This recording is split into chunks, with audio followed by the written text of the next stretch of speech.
3 days after the wedding, the first thing my husband ever tried to take from me wasn't my money. It was my sense of safety. 3 days after our wedding, I was standing barefoot in the kitchen of our new townhouse when I realized the man I'd married wasn't the man I'd thought I knew. His name was Ethan. Mine is Claire Morgan. And if you'd met us at our wedding, you would have thought we'd won some kind of lottery. We'd been together for nearly a year. Ethan was charming, thoughtful, the kind of man who remembered tiny details. He knew I hated raisins. He knew I liked my coffee strong. He once drove 40 minutes after work because I'd casually mentioned that I'd forgotten my favorite book at a friend's house. My friends adored him. My mother adored him even more. My older brother, however, had never trusted him. I thought he was simply being protective. I was wrong. Our wedding had been beautiful, not extravagant, just a small ceremony at a vineyard outside Richmond,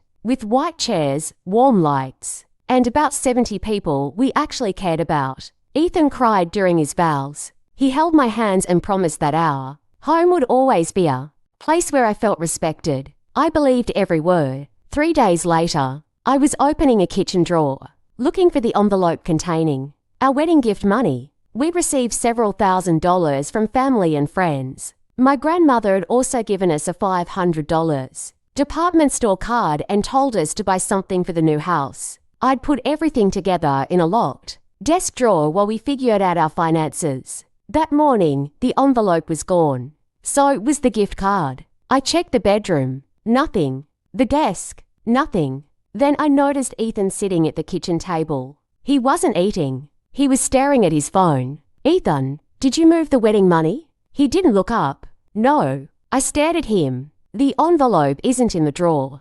He finally raised his eyes. "I used some." My stomach tightened. "Used some of what?" "The cash." "For what?" He sighed as though I were irritating him. My car payment was due. I stood there silently. We had agreed before getting married that anything involving a large amount of money would be discussed first. Not because we didn't trust each other, because that was what we had promised. "You could have told me," I said. "I was going to replace it." "That's not the point." His expression changed. It was subtle. The smile disappeared. The warmth disappeared. For the first time since I'd met him, Ethan looked at me like I wasn't his wife. I was an obstacle. "Claire, don't start." "I'm not starting anything. I'm asking why you took money we'd agreed to discuss together." He pushed his chair backward. "Why do you always have to make everything complicated?" I remember thinking that I should stop. Maybe this wasn't worth a fight. Maybe marriage meant learning when to let small things go. So I took a breath. "Fine, just tell me next time." He laughed. Not a happy laugh. A cold one. "You really think you're going to control me because we're married?" "I never said that." "You don't have to." He stood. I stepped back. Something inside me immediately recognized danger before my mind could explain it. Then he moved toward me. Fast. His hand came up. I didn't think. I reacted. I caught his arm before his hand reached my face and twisted away from him. He lost his balance and crashed sideways into the kitchen island. A glass fell from the counter and shattered across the floor. For a few seconds, neither of us moved. Ethan stared at me. I stared back. And suddenly, I understood something terrifying. The man standing in front of me had intended to hit me. My husband. 3 days after our wedding. He hadn't lost his temper. He had chosen violence. I grabbed my phone and stepped toward the hallway. "Don't leave," he said. I stopped. "Why?" His voice changed immediately. Soft. Almost pleading. "I'm sorry." I looked at him. The same man who had just raised his hand to me was now asking for forgiveness. I didn't mean it, but I had already heard enough. I called the police. When the officers arrived, Ethan gave them a completely different version. He said we'd argued. He said I'd grabbed him. He said he'd fallen. One officer asked me to explain what happened. I did. I expected them to look at me differently because I had been the one who grabbed his arm. Instead, the female officer asked a simple question. "Did you believe he was about to hurt you?" "Yes." She nodded. "Then tell me exactly what happened immediately before you grabbed him." I told her. Everything. The missing money. The argument. His movement toward me. His raised hand. She wrote everything down. Then she asked if there were any witnesses. I almost said no. But then I remembered something. Mrs. Patel lived next door. Her kitchen shared a wall with ours. We had barely spoken since moving in. I didn't think she'd heard anything. I was wrong. The following afternoon, she knocked on my door. She looked uncomfortable. I heard shouting yesterday. My heart sank. I heard your husband say something. What? She hesitated. Then she repeated it. You're not going to tell me what to do. It was almost exactly what Ethan had said during the argument. Mrs. Patel told me she had also heard the crash. She had been worried enough to call the building manager before she saw the police arrive. But that wasn't the biggest surprise. A few days later, while speaking with an investigator, another piece of information surfaced. Ethan had been married before. He had told me his previous relationship had ended peacefully. It hadn't. There had been an incident involving money. His former partner had reported him after discovering that he'd been taking money from a man account they shared. The case had never gone very far, but it existed. And once investigators looked at the paperwork, they noticed something else. His story about our argument didn't match the physical evidence.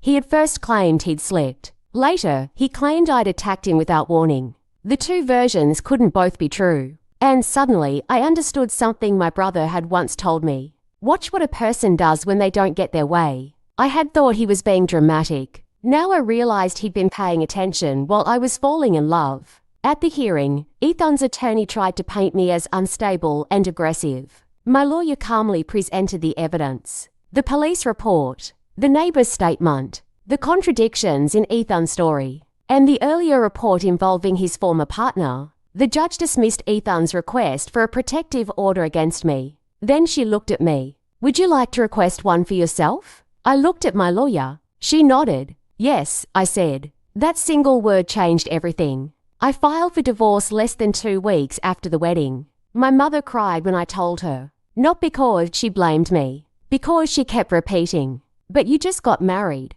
I knew what she meant. She was mourning the future she thought I'd have. I was mourning it too. But I also knew something she didn't. A marriage ending after 12 days was painful. Staying in a dangerous marriage for 12 years would have been devastating. My brother drove several hours to help me move my things. When we finished, he stood in the empty kitchen. You okay? I looked around. The place where I'd imagined our future suddenly felt like a room from someone else's life. No, I said. Then I took a breath. But I will be. He hugged me. The divorce took several months. Ethan eventually stopped fighting it. His attorney apparently warned him that continuing would bring more scrutiny to the evidence surrounding the incident. I never asked what happened to him afterward. I didn't want to know. I moved into a small apartment on the other side of town. For the first time in years, I lived alone. And strangely, I loved it. I bought new dishes, new curtains, a second-hand dining table. Nothing expensive. But every single thing belonged to me. A few months after the divorce, I walked into a home goods store and saw the exact kind of mixer I'd originally planned to buy with our wedding gift card. I almost walked past it. Then I stopped. I bought it, not because I needed it, because I wanted something from that terrible week to have a different ending. That night, I made cookies in my little kitchen. They weren't very good. I burned the first batch. I laughed anyway. And for the first time since the wedding, I realized I wasn't waiting for someone to tell me whether I was allowed to feel safe. I already was. My neighbor became a friend. My brother stopped worrying every time I didn't answer the phone immediately. My mother eventually stopped saying, "You just got married." Instead, she started saying, "I'm proud of you." And I learned something I wish I'd understood much earlier. Sometimes the biggest warning isn't what someone does when they're angry. It's what they believe they're entitled to do when you say no. Ethan didn't become a different man that morning. He simply stopped pretending to be the man I had fallen in love with. And maybe that's why I don't consider those 12 days the greatest failure of my life. I don't look back and think, how could I have been so stupid? I look back and think about the moment I knew. The moment my body recognized danger before my heart was willing to accept it. The moment I understood that leaving a marriage isn't failure. Sometimes leaving is the first decision you make entirely for yourself. I eventually started dating again. Slowly, carefully. And years later, I met someone who never made me feel guilty for having boundaries. Someone who didn't confuse love with ownership. Someone who understood that trust isn't something you demand, it's something you earn. I still keep one photograph from my wedding. Not because I miss Ethan. I don't. I keep it because the woman standing beside him in that picture didn't know what was coming. And I wish I could reach through the photograph and tell her one thing. You don't have to stay just because you promised. Because sometimes the bravest thing you can do isn't fighting back. Sometimes it's walking away before someone gets another chance to hurt you. And sometimes the life you thought you lost at the end of a marriage is actually the life you finally get to begin enjoying these stories. Don't forget to subscribe to my channel. New emotional, dramatic, and unforgettable stories are waiting for you. Your support means so much to me. Subscribe and turn on notifications so you never miss the next story.